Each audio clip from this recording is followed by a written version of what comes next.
Ça fait maintenant 30 ans que je fais du théâtre de rue et 10 ans que je fais du théâtre d'objets. Il y a là-dedans un peu de mélange de travail de clown, travail de théâtre d'objets qui font des marionnettes. Avec un objet, je fais une marionnette, je fais parler les choux-fleurs, je fais parler les citrons et les machins comme ça. Ce sont des marionnettes en fait. Et ce travail-là, j'ai envie de le mettre dans la rue pour qu'il soit populaire, qu'il soit à la démarche à la hauteur de tout le monde. Ici, on a un tout petit village pour le jouer et c'est vraiment un grand plaisir de faire ça. Donc j'essaye d'amener un petit, non seulement qu'on rigole beaucoup, mais qu'à travers le rire, il y ait un petit quelque chose sur l'émerveillement, sur la magie du monde et sur le monde est beau quoi. Et sur profiter du présent.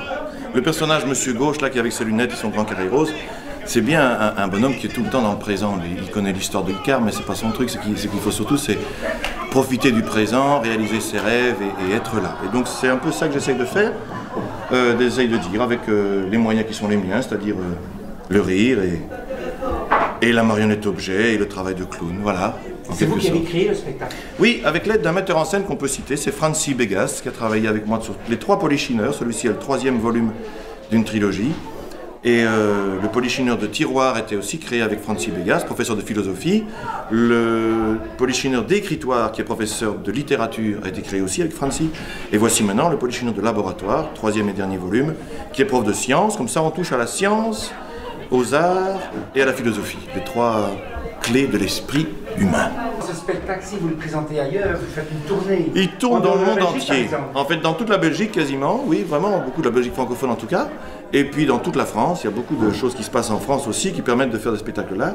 Et puis, comme c'est repris dans la marionnette, il y a plein de pays étrangers qui sont très intéressés par la marionnette contemporaine.